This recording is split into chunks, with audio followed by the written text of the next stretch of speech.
Ma'am आप विस्तार से बताइए, बहुत दुखद घटना है ये। जरूरी है कल से इतनी बार रिपीट हो चुका है। थोड़ा सा आप बताएं क्या हुआ, ये क्यों आखिर उसने इस तरीके का मैम काम किया? शराब पीने का मैम आदी था, वो मारता पीटता था आपको?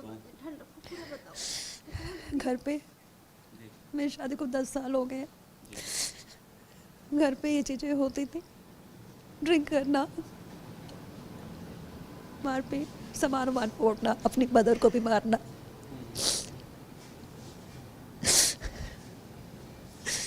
अभी बहुत ज़्यादा होने लगा था। मेरे बच्चे बड़े हो रहे हैं, मेरा एक बच्चा 3 साल का, एक 8 साल का है। तो वही एक थोड़ा सा अंदर से डर भी लगता था कि जिस तरीके से ये हाथ उठाते हैं, मारते हैं, तो कहीं कुछ अनहोनी होगी तो बच्चों को कौन देखेगा, क्योंकि ये कुछ भी नहीं करते थे। दूसरा बच्चे इनका बिहेवियर देख करके वो सीखेंगे। इससे पहले मारपीट हुई, मैंने कभी कंप्लेन नहीं की, क्योंकि एग्रेसिव थे तो लगता था शांत रहूंगी तो ये शांत हो जाएंगे, फिर अपना नॉर्मल। बट अभी बहुत ज़्यादा हो गया था अप्रैल में, तो मैंने डिसाइड किया कि मुझे साथ में नहीं रहना है, बच्चों को इनके साथ में नहीं रखना है। मैं 13 अप्रैल को वहाँ से इनको मैंने नॉर्मली बोला, अगले दिन छुट्टी थी, क्योंकि अगर मैं वैसे करती तो मैं निकल नहीं पाती। बहुत डर लगता था, लास्ट टाइम पे मुझे बहुत डर लगने लगा था इनसे। मैंने बस इसे कहा कल छुट्टी है। उससे कुछ दिन पहले ही एक्चुअली घर पे हुआ था, इन्होंने मारपीट की थी। मैं कहा मेरा मूड ठीक नहीं है, मैं घर जाना चाहती हूँ। पहले इन्होंने मना किया, फिर नेक्स्ट डे मैंने फिर से पूछा, मैंने कहा मेरा मूड ठीक नहीं है, मैं घर जाना चाहती हूँ। मैं बच्चों को लेकर के घर पे आ गई। मैं घर पे आ गई, फिर मैं वापस नहीं गई। मैंने इनका फिर कंप्लेन करवाई। डर इतना ज़्यादा था कि मैं थाने में भी जाके कंप्लेन करने की हिम्मत नहीं हो रही थी मेरी। मैं वकील से मिली और मैंने उनसे कहा कि, उसने कहा कि आप जाओ थाने, मैं कि कर दिया है मैंने, ड्राफ्ट बना दिया है, आप जाके करो। मैंने कहा सर मेरी हिम्मत नहीं है, मुझे बहुत डर लगता है उससे। क्योंकि यही था, उन्होंने ये बताया था कंप्लेन भी करोगे तो वो उनको गिरफ्तार नहीं करेंगे, वार्निंग देके छोड़ देंगे। तो वही था कि वो बाहर रहेंगे तो वो हमारा और कुछ भी। मैं उस समय पुलिस के पास नहीं गई। अच्छा, आप इस पूरे मामले में पुलिस के पास नहीं गई? मैंने फिर बाय पोस्ट महिला आयोग में कंप्लेन किया। बाय पोस्ट, मतलब मुझे इतना डर था, मैंने बाय पोस्ट कंप्लेन किया। कंप्लेन करके मैं जम्मू चली गई अपने बच्चों को लेकर के। माइंड बहुत डिस्टर्ब था उस समय भी। मैंने बड़े बेटे को वहीं पे छोड़ा, क्योंकि मुझे पता था कि अभी मैं घर वापस नहीं जाऊंगी, परेशान करेंगे, मेरे घर वालों को परेशान करेंगे। क्या था ये, व्यवसाय या बिजनेस? कुछ भी नहीं। अच्छा। आप क्या करती हैं, मतलब जॉब आप करती हैं? मैं टीचर हूँ। अच्छा, आप टीचर हैं। मैं वापस आई यहीं पे घर पे, बड़े बेटे को मैंने वहीं पे रखा। ये वहाँ पे पहुँच गए थे बट हम इनको नहीं मिले। वापस आके अब मैंने जो कंप्लेन की थी उस पर एक्शन होना शुरू हुआ। पूछताछ की गई मेरे से, क्या क्या हुआ इनसे पूछताछ की गई। उसके बाद जैसे कि प्रोसेस है मीडिएशन का, मीडिएशन स्टार्ट हुआ। मीडिएशन स्टार्ट हुआ तो अब ये भी था कि मुझे अभी मैं डाइवोर्स के लिए फ़ाइल करूँगी। मैं नहीं रह सकती इस तरीके से, मुझे बच्चों को देखना है।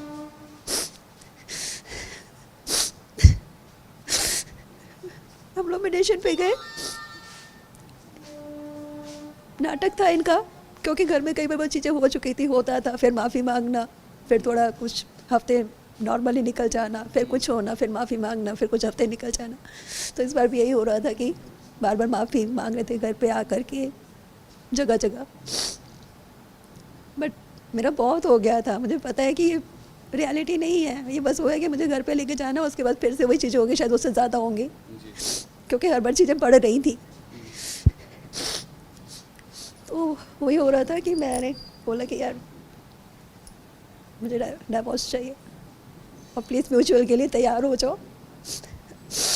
बच्चे भी देखने हैं, बहुत जिम्मेदारी है, आप भी अपना घर देखो, मदर को देखो। कल रात ये बात हुई आपकी? कल रात क्या बात हुई जब ये आया? आपने बताया, मैं देख रहा था कि कल इन्होंने एक मेरे से ये गलती कहूँगी। एक्चुअली जो मीडिएटर होते हैं ना, जो कोर्ट है ना, वो कहता है बाप जितना भी बुरा है लेकिन बच्चों को आप उससे मिलने से नहीं रोक सकते, वो उसका राइट है भाई कि बाप कैसा भी हो। मैं बच्चों को, कल आपने बच्चों को उससे मिलने दिया, नहीं तो शायद ये चीज़ वहाँ पे बोली गई। कोर्ट ने बोली ये बात। मेडिटेशन के लिए जो बैठे थे, तो एक बार पहले भी आए थे, ये यहाँ पे बैठे थे, मैंने बच्चे को मिलाया सिर्फ उस बात पे कि कल भी इन्होंने फ़ोन किया कि मुझे बेटे से मिलना है, कुछ टॉयज़ वगैरह देने हैं। मैंने मना किया क्योंकि मुझे आवाज़ में थोड़ा सा लग रहा था कि ड्रिंक किया हुआ है, तो मैंने मना किया। मैंने कहा कि ड्रिंक किया तो आज मत आना। 2-3 बार बात हुई इस सिलसिले में, मना कर रही हूँ, बट कहते मेरे को आना है।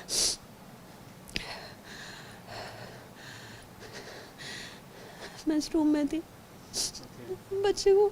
बच्चा सो रहा था, मेरे को उस दिन पहले ही सोया ही था वो जस्ट, और मेरे को लेटे हुए मुश्किल से 3-4-5 मिनट हुआ होगा। पापा मम्मी यहाँ पे थे, लाइट बंद किया हुआ था मैंने, 8:30 के आसपास का टाइम रहा होगा, और ये आगे गेट खुला हुआ था, ये भी ओपन था, और सीधे ये आ गए और इन्होंने ऐसे किया, मतलब मुझे पता ही नहीं लगा, और आकर के वहाँ पे चेयर पे बैठ गए। बच्चा उस समय सो रहा था।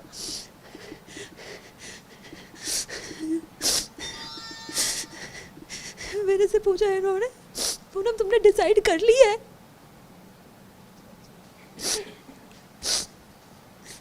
तुमने डिसाइड कर लिया है? मैंने कहा यार कुछ बचा नहीं है।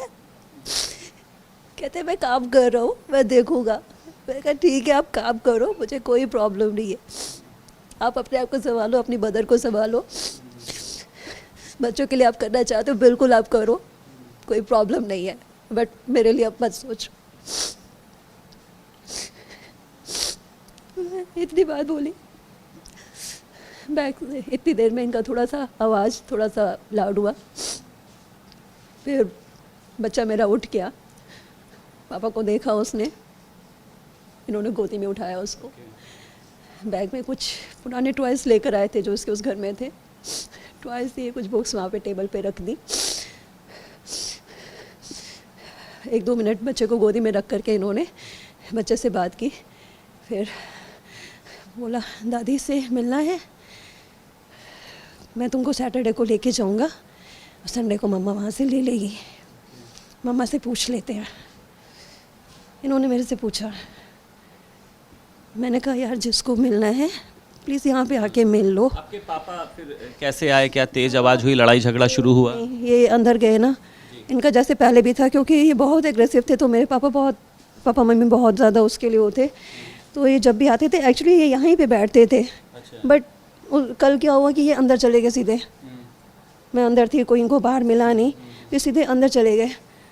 अब वहाँ से पापा ने, जब ये इन्होंने मेरी बात की, पापा को पता लगा, पापा यहीं पे ऐसे चक्कर लगा रहे हैं, थोड़ी देर वहाँ पे खड़े हुए चक्कर लगा रहे हैं। अब उसी बीच में जब ये हुआ कि जॉनी जग गया था, अब इनकी वॉइस लाउड हो रही थी, इन्होंने पापा को बुलाया कि पापा जी अंदर आइए।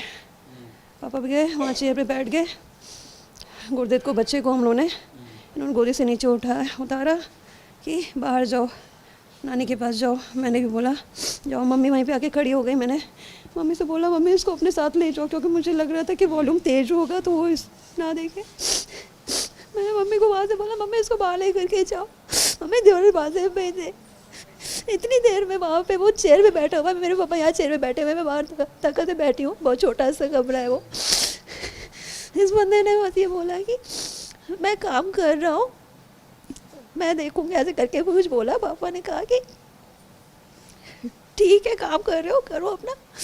वो 10 साल हो गए उसको झेलते हुए, यहाँ पे आए हो तो उसको 2 ही साल है, तुम्हारी ये हालत हो गई, तुम भी काम करो, 5 साल तो दो कम से कम।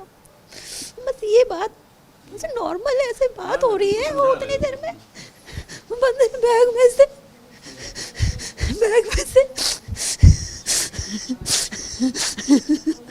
चाकू निकाला उसने।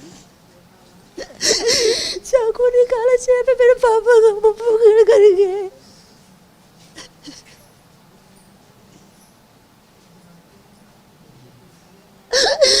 मम्मी अभी तो मम्मी भी साथ में मम्मी भी बचाने आई थी, उनको भी मार दी। यही फिर मम्मी जैसे अंदर है, मम्मी को उसे खत्म कर दिया। मैं हाथ पकड़ी थी, मेरे से रुका ही नहीं। मैं हाथ पकड़ी थी, रुका ही नहीं मेरे से। खत्म कर दिया सब कुछ खत्म कर दिया। एक दुखद हादसा है कल, जिस तरीके से डबल मर्डर हुआ। ये कहा जा सकता है कि रिश्तों को जो है वो कलंकित कर दिया गया है। हमारे साथ वो महिला मौजूद हैं जिनके माता पिता का उनके ही दामाद ने, ये कहा जा सकता है कि सरफिरे नशेड़ी अय्याश दामाद ने जो है वो नशे की हालत में चाकुओं से गोदकर हत्या कर दी, क्योंकि पत्नी लंबे समय से प्रताड़ित थी। 10 साल हो चुके थे शादी को, लेकिन उसके बावजूद भी स्थिति आप सामने देखिए। महिला है, अब वो बातचीत करने की हालत में नहीं है। छोटा सा बच्चा है उनका, वो आप देखिए बेड पर सो रहा है, एक 8 साल का बच्चा है। महिला जो है वो शिक्षिका है, लेकिन समझा जा सकता है कि रिश्तों में ये जो जिस तरीके से वहशीपन आना, ये कई तरीके के सवाल खड़े करता है। मैं एक बार फिर से आपको, क्योंकि देखिए मोहल्ले के लोग भी यहाँ पर सभी मौजूद हैं, एक बार इनसे भी बातचीत करते। माता जी, आपको ये कब पता चला, शोर से पता चला? रात में पता चलू बेटा, 10 बजे। अच्छा, क्या शोर हुआ था? ये चिल्ला रही होंगी? वो सब ठीक है। हाँ जी, वो सब नहीं सामने। वही जी, आप ऊपर रहती हैं? जी, जब आवाज़ आया तो हम लोग डिप्टी से आए, तो अंकल जी के कहें कि अंकल जी मोटर चला दीजिए। हम लोग नहा धोआ ली तो अंकल जी मोटर चला दिए। अंकल जी ये ब्रिज पे बैठ गए, तो हम लोग कहें कि अंकल जी पानी चाय बंद कर दीजिए। पानी हम लोग भर लिए, तो अंकल जी कहें कि बेटा पानी अभी भरने दो टंकी। तले हम लोग नहा के या रोटी आटा मार के एक रोटी तवा पे धरी, एक बेलन पर। तले सोनी दीदी आवाज़ दी चिल्लाहट के, तो हम जाल तर से देखें कि कहाँ आवाज़ आ रहा है, कुछ हो गई का। तले जैसे हम लोग दोनों बहन हम लोग दौड़ा लाए, गेट खोले तो उसका हाथ में चक्कू। जब हम उसका हाथ धर लिए, कहें अरे सरदार ना मारो आंटी के, ना मारो आंटी, अब मर गई। आंटी मर गया, मार घोंप घाँप के पूरा एकदम बेहोश। आंटी तो गायब तुरंते हो गई, और साफ है गला घींच दिला, काट दिया, आँख निकल गई है उनका अंकल के, मार दिए। जब हम चिल्लाएं तो हमको रगेद के चाकू लेकर भागे दोनों आदमी के। हमको एक मुक्का मारे। हम दरवाज़ा बंद करने गए कि दरवाज़ा बंद करो जल्दी, तू पुलिस के फ़ोन करो। इनका के कहें कि जल्दी पुलिस के फ़ोन करो, सरदार मार दिए, अंकल आंटी के मार के मुआ दिए। तले फ़ोन करने खातिर ताला बंद करे गए, तले हमको धक्का मार के दीवार में रगेद दिए। तब बगल वाला लोग सब जुट गए, कहें का हो गए। हम कहीं अंकल के आंटी के मार के मुआ दिए उनका दामाद। यही है, तो सब मोहल्ला के लोग आए, देखने लगे। दर्शी हैं, यहाँ पर किराएदार हैं। मैं आपको एक बार फिर से वो खून के छींटे दिखाना चाहूँगा जो रिश्तों पर सवाल खड़े कर रहे हैं कि एक शादीशुदा जो जीवन है वो किस तरीके से बर्बाद हो गया, और उसी के साथ साथ सास ससुर ने किस तरीके से सपने देखे थे, अपनी बेटी की शादी की होगी, कुछ अरमान होंगे, और जिस दामाद को अपने बेटे की तरह माना, उसी दामाद ने जो है वो सास ससुर का गला रेत कर जो है वो हत्या कर दी है। तो ये कई तरीके के सवाल खड़े कर रहा है। हालांकि जो कातिल है, जो दामाद है, वो पुलिस की गिरफ्त में है। पुलिस अब बातचीत करेगी। ये पूरा जो मामला है, इनका कहना यह है कि आयोग में भी बातचीत चल रही थी, उन्होंने मीडिएशन करने का प्रयास किया, लेकिन हाल फिलहाल रिश्तों को कलंकित करते हुई एक और घटना सामने आने से आज तमाम लोग आश्चर्यचकित हैं। लखनऊ से वीडियो जर्नलिस्ट पंकज निगम के साथ संदीप खेर, भारत समाचार।